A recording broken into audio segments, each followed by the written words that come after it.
Luar biasa, semangat ya semuanya ya. Saudara yang terkasih dalam Tuhan Yesus, kita masih terus belajar bagaimana kita bisa menjadi seorang pemenang tanpa berperang. Satu pertanyaan yang sering kali timbul dalam pikiran saya adalah ketika kita datang ke gereja. Bapak Ibu sebenarnya datang ke gereja ini, coba jawab jujur ya. Karena kita kan ibadah sekali seminggu. Bapak Ibu datang ke gereja ini sebenarnya mau menyembah Tuhan, atau hanya bertemu saja, sapa hai. Bapak Ibu mau dengar firman Tuhan, atau Bapak Ibu datang ke gereja, mohon maaf nih ya, scroll-scroll, lihat notifikasi karena ada yang kirim, atau betul-betul mau datang mendengar firman Tuhan sehingga bertumbuh. Gimana kira-kira? Benar nggak? Yakin? Kalau nanti ada notifikasi nih di handphone, dilihat atau enggak? Bapak Ibu berani nggak nyimpan handphonenya di sini dikumpulin? Saya tanya. Saya sebenarnya mau bilang sama Pak Gembala. Saya mau bilang sama Pak Gembala ya. Coba letakkan ada kotak handphone di situ, di samping kotak handphone tuh nanti ada Alkitab. Jadi bagi Bapak Ibu nggak bawa Alkitab, tinggal ngambil tuker sama handphone. Mau nggak gereja bikin gitu? Supaya kita lepas benar-benar loh. Karena ini bagi saya, handphone yang kita miliki ini bagi saya, ini dosa yang sangat berat sekali. Kalau nggak kita lepaskan. Sebagai contoh Bu. Belum ada mejanya, nanti kita buat Bu ya. Bisa saya lepasin bener ya. Saya bisa tuh nggak hidup dengan handphone. Jangan Pak, ada ini pembayaran. Nah saudara, karena satu bulan ini saya berpikir ya dengan tema yang dikasih oleh gereja, menang tanpa berperang itu mustahil. Gak mungkin ada orang bisa menang tanpa berperang. Tapi ternyata ketika saya kembali melihat, memperhatikan, kemenangan tanpa peperangan dalam kekristenan itu dapat dipahami bukan sebagai tidak adanya perjuangan. Tetap kita berjuang, melainkan kemenangan yang dimenangkan oleh Tuhan. Itu yang kita pahami. Kita menang bersama siapa dulu? Menang bersama Tuhan melalui iman kita, karena kita taat, karena kita tekun. Bukan oleh kekuatan manusia sendiri. Nah mari kita buka Bapak Ibu, kita membaca firman Tuhan nih. Dalam Ibrani 12, Ibrani pasal 12 ayat 1 dan 2. Sudah ketemu semuanya? Agak hening ya, gereja-gereja zaman sekarang sejak ada LCD proyektor hening loh. Ibu Anda sengaja nih, Pak Irwan. Hening banget, bener-bener ya. Gereja zaman sekarang gereja yang hening ketika pembaca firman Tuhan. Luar biasa, berarti udah hafal semua ya. Oh khusus kata Pak Robi. Sudah kita baca sama-sama kita baca ya. 1, 2, 3. Karena kita mempunyai banyak saksi, bagaikan awan yang mengelilingi kita, marilah kita menanggalkan semua beban dan dosa yang begitu merintangi kita, dan berlomba dengan tekun dalam perlombaan yang diwajibkan bagi kita. Marilah kita melakukannya dengan mata yang tertuju pada Yesus, yang memimpin kita dalam iman, dan yang membawa iman kita itu kepada kesempurnaan, yang dengan mengabaikan kehinaan, tekun memikul salib ganti sukacita yang disediakan bagi Dia, yang sekarang duduk di sebelah kanan tahta Allah. Luar biasa. Saudara yang terkasih dalam Tuhan Yesus, yang ngambil tema kecil pada minggu ini, yaitu berlomba dengan tekun. Bapak Ibu yang terkasih dalam Tuhan Yesus, ketika kemenangan tanpa peperangan dalam kekristenan itu kita maknai bahwa kita mengandalkan Tuhan Yesus, mengandalkan Roh Kudus, melalui iman, melalui ketaatan dan ketekunan, bukan oleh kemampuan manusia. Fokusnya kita adalah bagaimana kekuatan Roh Kudus itu, bagaimana dalam perlombaan itu, kita dapat menggunakan power-power itu. Karena tadi ayat firman Tuhan ini berat loh. Kalau Bapak Ibu selami dengan baik, gak mungkin kita bisa melakukannya. Berat. Mengganti sukacita dengan, apa tadi dikatakan itu ayat 2? Mengabaikan kehinaan tekun, memikul salib, ganti sukacita. Salibnya itu ganti sukacita. Artinya sukacita kita yang selama ini udah kita harus tanggalkan.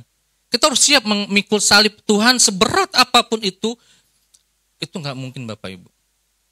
Mahasiswa semester 1 saya lagi tantang nih.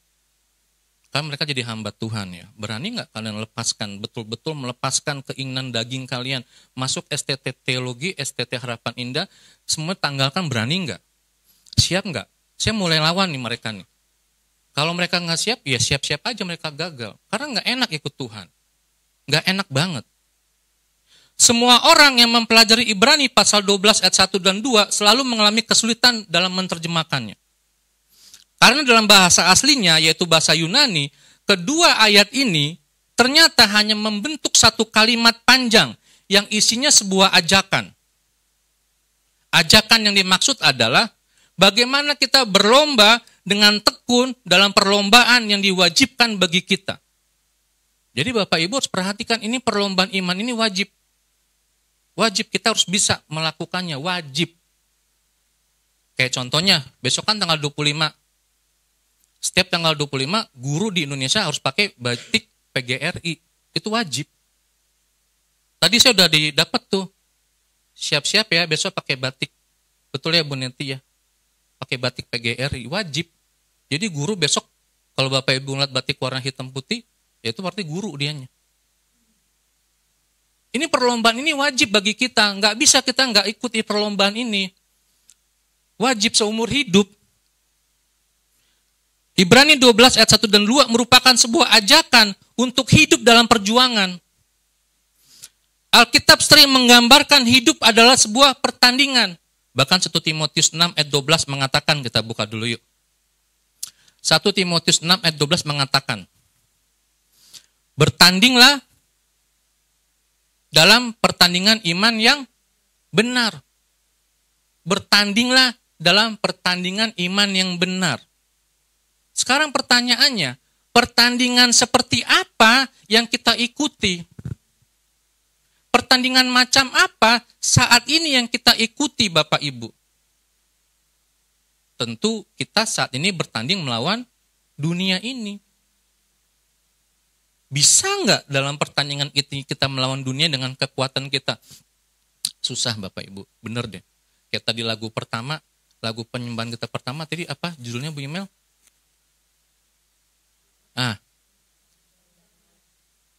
Kala ku cari damai, hanya ku temukan, ku dapat di dalam Yesus. Benar nggak sih Bapak Ibu kalau lagi ada masalah nih, lagi ada utang, tanggal 25 biasanya tenggat waktu pembayaran loh. Bisa nggak tuh duit dibayar dengan cara nyanyi gitu? Nggak bisa. Nggak mungkin, mustahil. Berat itu.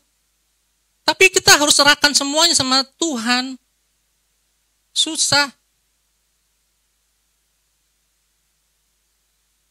Kita bertanding melawan dunia. Dalam pertandingan itu hanya ada dua pilihan. Betul ya, pilihannya ada dua, menang atau kalah.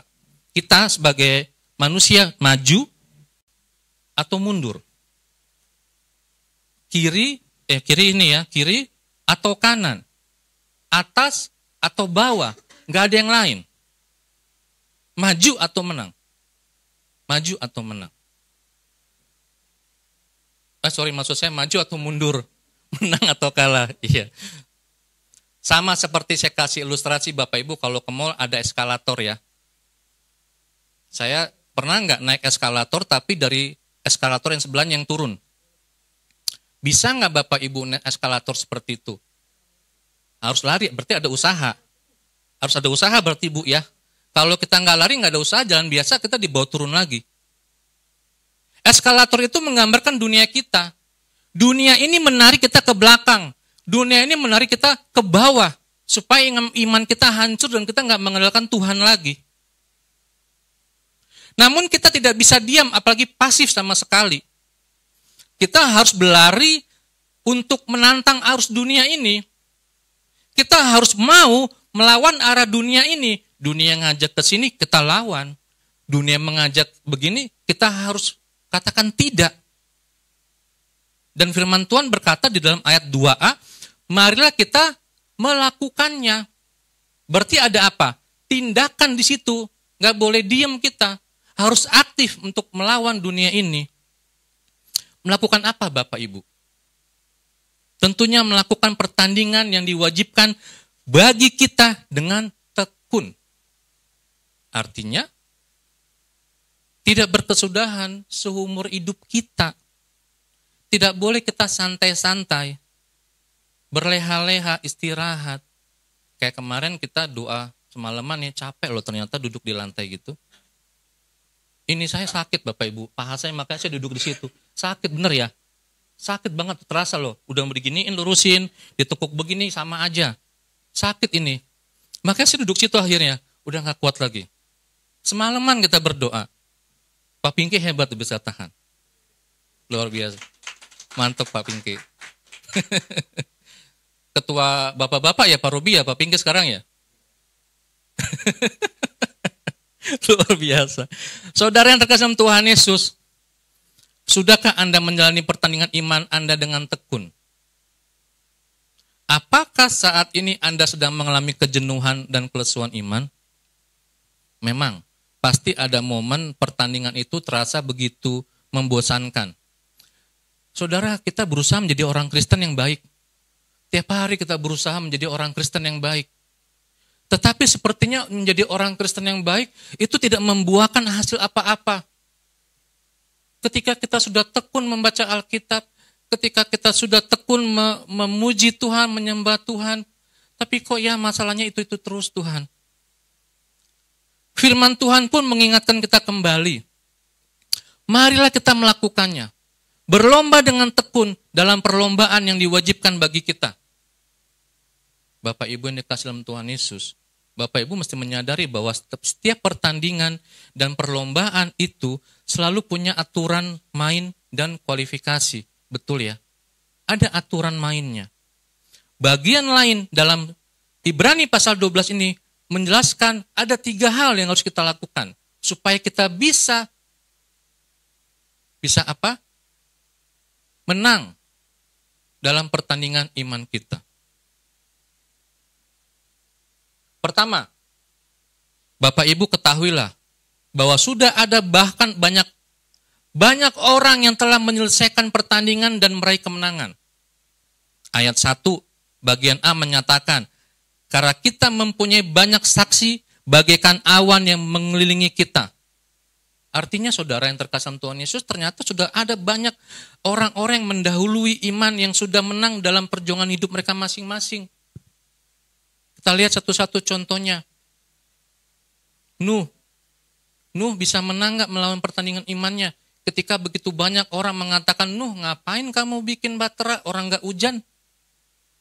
Berapa keluarga semuanya? Nuh, istrinya, anaknya 3, menantunya 3. 8. Dari begitu banyak orang gak ada yang membantu. Dan kapalnya besar sekali. Apakah Nuh berhasil? Berhasil. Siapa lagi? Kita bisa melihat contohnya. Petrus. Apa yang Petrus lakukan? Dia menyangkal.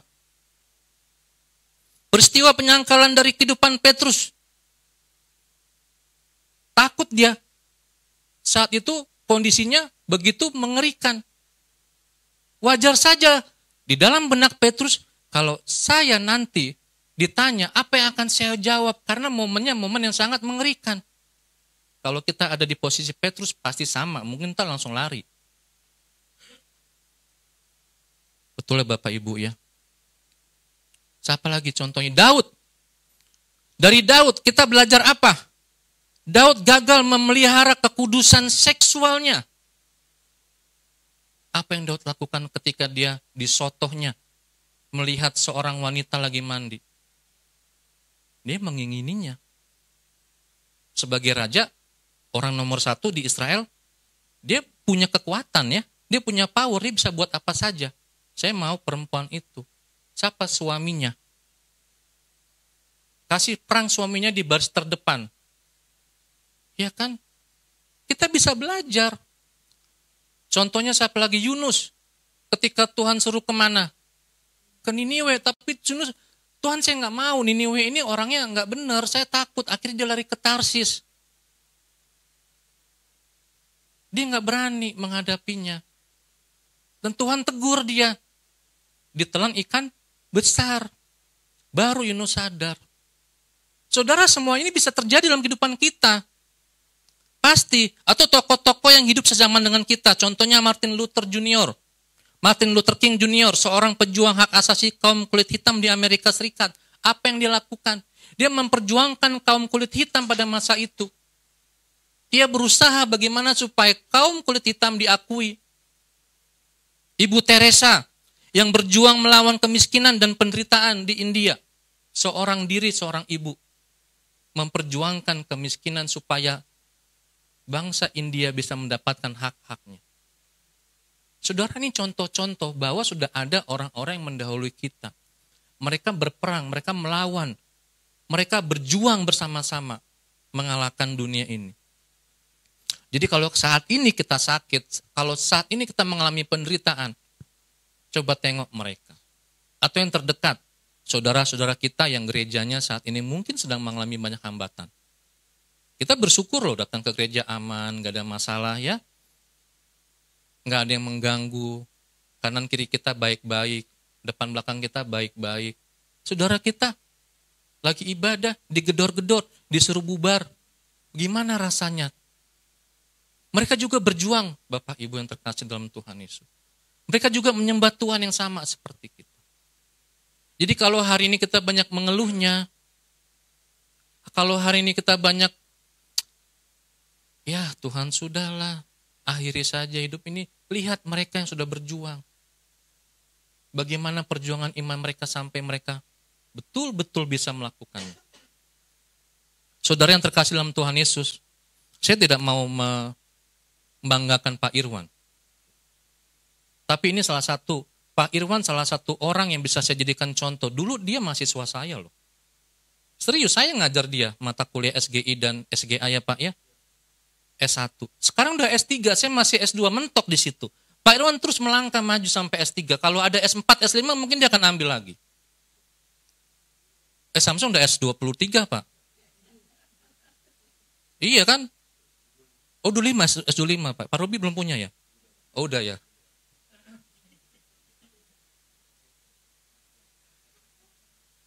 Pak Gembala kita dengan tekun berjuang untuk dapat S3-nya. Di saat kondisi sedang susah-susahnya. Susahnya dia mana?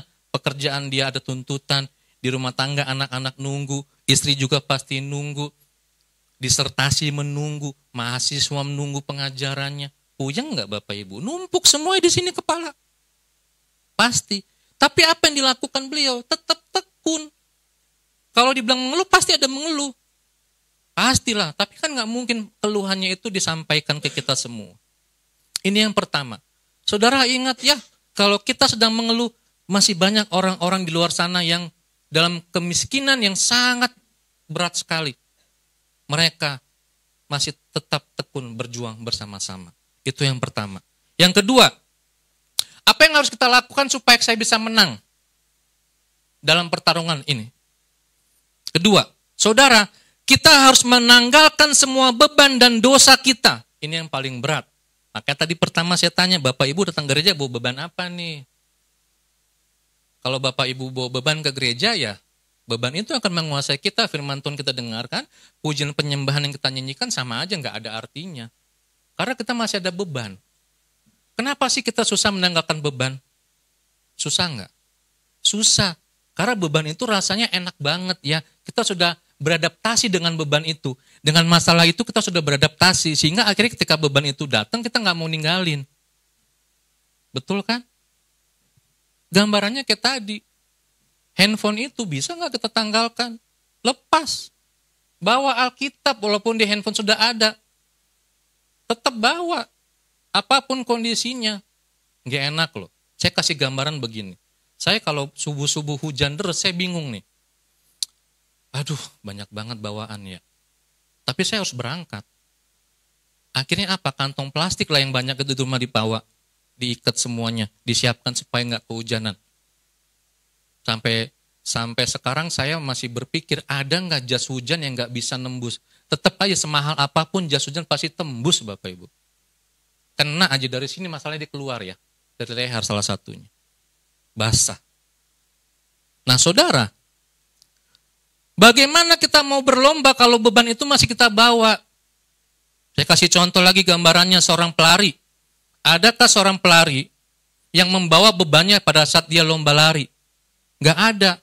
Seorang pelari tidak akan pernah bisa menang jika ia berlari sambil membawa ransel, sambil membawa beban di pundaknya. Nggak akan bisa menang dia. Atau barang-barang yang lain yang bukan saja tidak berguna, tetapi juga membebaninya. Bapak Ibu mesti waspada, dosa itu membebani kita semua. Membuatnya numpuk.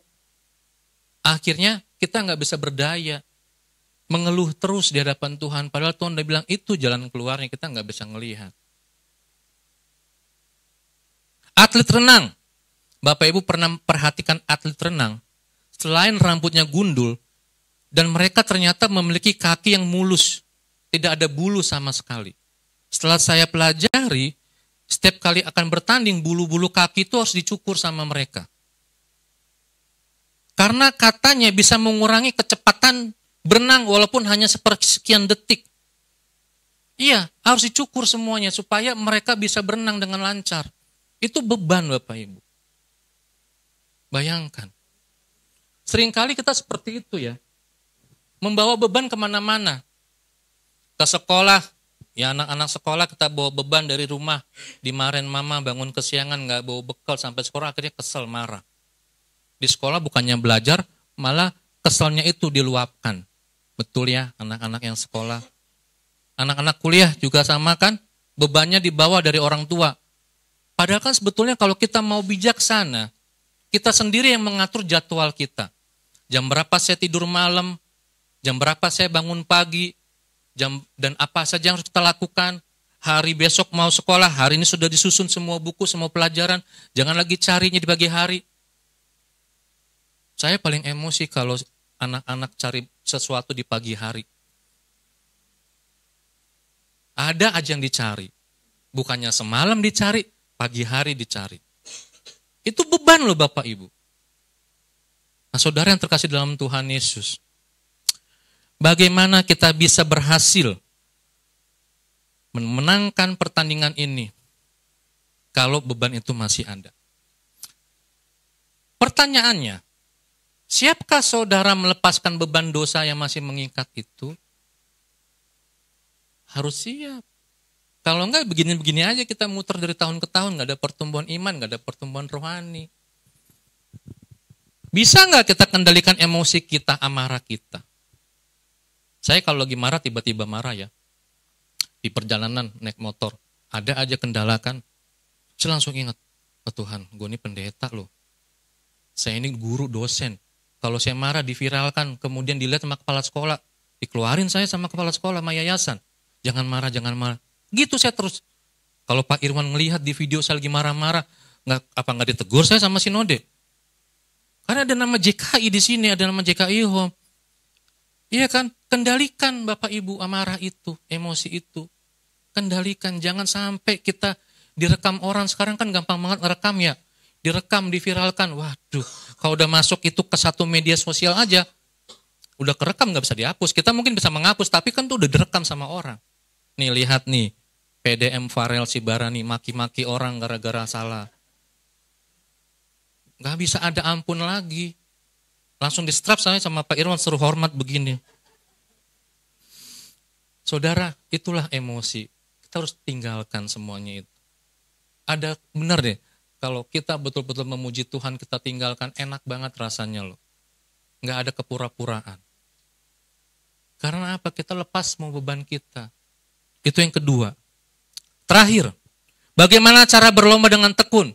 Jawabannya, dengan mata tertuju kepada Yesus, ayat 2a. Apa alasannya mata kita harus tertuju pada Yesus? Bagaimana caranya supaya kita bisa tertuju pada Yesus? Alasannya adalah karena Dia adalah segalanya dalam hidup kita. Kita harus menjadikan Yesus sebagai penguasa hidup yang harus dipatuhi. Jadi yang menguasai hidup kita ini Yesus, bukan ego kita. Kalau ego kita yang menguasai hidup kita, Yesusnya nggak ada. Yesus itu hanya terbit ketika doa pagi, doa malam, sama hari Minggu. Selebihnya nggak ada Yesus, karena kita dikuasai sama hidup kita.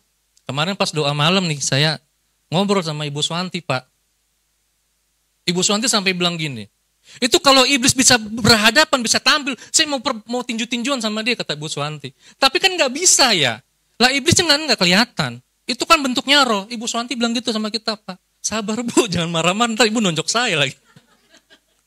Loh iya, saking gemesnya Ibu Swanti. Kesel dia. Itu kalau iblis bisa saya lihat, saya tinju dia. Tapi apa yang 1 Petrus 5 ayat 8, kemarin juga Pak Irwan sempat baca, coba buka dong 1 Petrus 5 ayat 8. Coba pahami Bapak Ibu, 1 Petrus 5 ayat 8. Sadarlah dan berjaga-jagalah. Berarti kalau sadar itu kita hidup ya. Fokus ya, sadarlah dan berjaga, jaga-jaga. Lawanmu siapa lawan kita? Iblis, bentuknya roh. Kata Ibu Swanti, kalau dia bentuknya fisik kita bisa lawan, betul ya? Kita kan kelihatan ini bisa ngelawan. Dia berjalan keliling sama seperti singa yang mengaum-ngaum dan mencari orang yang dapat ditelannya. Dia tahu loh. Iblis itu tahu di gereja ini siapa yang bisa dia telan. Tahu dia. Tahu banget. Banget tahu dia. Ah, ini nih mangsa saya nih. Ditiup-tiup aja tidur nih nanti nih katanya. Ditiup-tiup aja tidur, telinganya tiup-tiup katanya. Tiup-tiup, coba lo anak buahnya suruh coba lo tiup-tiup. Tidur nanti. Bener tidur. Karena iblis tahu siapa kita. Saudara yang terkasih dalam Tuhan Yesus, kita harus menjadikan Yesus sebagai penguasa hidup yang harus dipatuhi. Kalau ada seseorang sedang menghadap raja atau menghadap presiden, tentu ia tidak akan berani memalingkan wajah dan memandang arah lain. Betul ya? Coba Bapak Ibu ikut upacara. Saya waktu hari Minggu itu ngantuk banget loh sebenarnya. Upacara ketika pengibaran bendera merah putih harus tegap begini ya. Pengibaran kan begini ya. Tangannya begini, harus begini ya. Nggak boleh santai-santai gini. Bisa gini nggak? Nggak bisa. Harus begini. Karena kan saya dilihatin sama siswa. Harus tegap begini loh. Sikap sempurna, nyanyi. Sambil begini. Sementara siswa-siswa banyak yang santai-santai. Hiduplah begini, Indonesia Raya. Karena mereka nggak mengerti arti makna perjuangan yang telah dilakukan oleh pejuang-pejuang itu. Santai mereka. Ada yang kancing dibuka satu. Ada yang colek-colek begini. Ya, Icon pasti pernah merasakannya ya, Con. Atau salah satu pelakunya. Kayaknya kamu salah satu pelaku deh. Ini ketua Rokris loh Bapak Ibu loh. Nah, saudara yang terkasih dalam Tuhan Yesus, itu baru raja, baru presiden. Bagaimana dengan Tuhan kita? Sumber iman membawa iman itu kepada sempurnaan. Itu sumber iman kita. Kita menjadi Kristen bukan karena kita sendiri yang memilih agama kita itu. Bukan juga karena kita ingin mendapatkan hadiah sorgawi. Namun semata-mata karena Kristus sudah memberi iman itu kepada kita. Dia adalah teladan kita. Apapun yang kita lakukan dalam perlombaan iman, hadapilah selalu dengan meneladani cara hidup, pikiran, perasaan Kristus. Dan dia dapat diandalkan. Orang Yesus aja bilang, kok waktu dia naikin kayu salib, dia bilang apa? Kalau bisa cepat berlalu lah, dia juga capek kan? Digantung loh, di situ dipaku, disalib. Yesus aja nggak kuat. Sebagai manusia dia nggak kuat menghadapi penderitaan itu sejujurnya. Tapi dia harus melakukannya. Bagaimana dengan kita Bapak Ibu? Saudara yang terkasih dalam Tuhan Yesus. Jadi, selama ini, sampai detik ini, selama ini, Anda mengarahkan hidup untuk apa? Untuk apa kita mengarahkan hidup kita? Untuk uang? Untuk kemuliaan? Atau untuk keagamaan? Dan saya pernah bilang sama teman saya, agama itu bisa merusak kamu. Betul ya? Agama itu bisa merusak kita. Kalau kita salah menerjemahkan agama itu. Buktinya banyak kok di Indonesia ini bagaimana agama merusak kemanusiaan. Karena salah dalam penerapannya. Sudahkah kita mengarahkan mata kepada Yesus? Mata kita ini kita arahkan pada Yesus sungguh-sungguh. Saya kasih contoh nih. Mungkin Ibu Esther pernah mencontohi ya. 9 rumah sakit waktu bawa Gwen, itu capek banget muter-muter. Dari kabupaten, kota Bekasi sampai Jakarta. Dari jam 8 malam sampai jam 4 subuh. Akhirnya dapatnya jam 4 subuh. Itu pun di Uki Cawang. Ini anak udah sakit banget, udah gak kuat lagi. Kalau kita mau menyerah, mungkin saya udah bawa dia pulang. Udah pulang aja deh. Tapi nggak bisa, harus cari rumah sakit supaya Gwen diobatin. Dapatnya jam 4 subuh. Ini Gwen yang paling cantik. Ya Gwen ya. Ya, sementara ini Pak. Sementara, ya Gwen ya.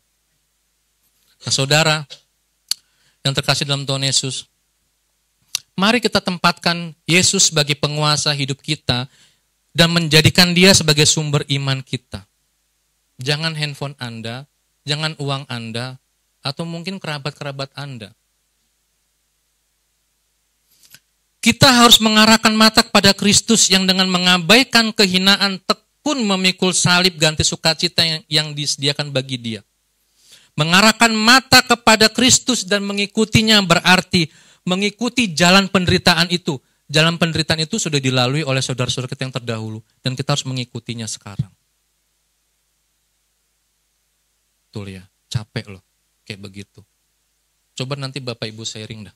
Sekali-sekali di sel group sharing. Bagaimana sih capeknya hidup Anda menahan penderitaan. Pasti akan mengatakannya.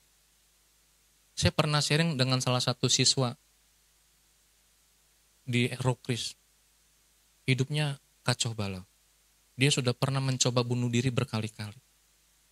Papa mamanya udah cerai. Dia hidup kemana-mana. Sering dimarahin. Sama suami mamanya yang baru juga sering dimarahin. Dia menangis ketika dia cerita sama saya. Lalu ketika kamu memutuskan bunuh diri, apa yang kamu lakukan? Apa yang kamu pikirkan? Ya nggak bisa mikir lagi kan pada mati, bener juga ya. Tapi apa manfaatnya bagi kehidupan kamu selanjutnya? Nggak ada. Karena dia nggak tahan Bapak Ibu. Sekarang dia udah kuliah. Puji Tuhan udah bener. Udah jadi.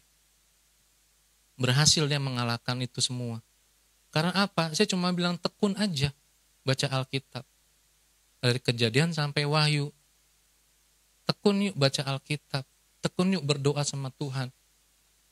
Siapkan ruang doa kita secara pribadi. Kita mau berdoa di mana, di bagian mana. Saudara yang terkasih dalam Tuhan Yesus. Memandang Yesus berarti memandang dia yang lahir dan tersalib. Memandang Yesus berarti bersedia untuk ikut melalui jalan salib itu. Jangan diabaikan jalan itu. Biar kiranya firman Tuhan pada pagi hari ini mengingatkan kita semua Bapak Ibu. Mari untuk menang dalam peperangan yang akan kita lalui. Kita harus tekun, harus sungguh-sungguh menjalannya dengan penuh sukacita.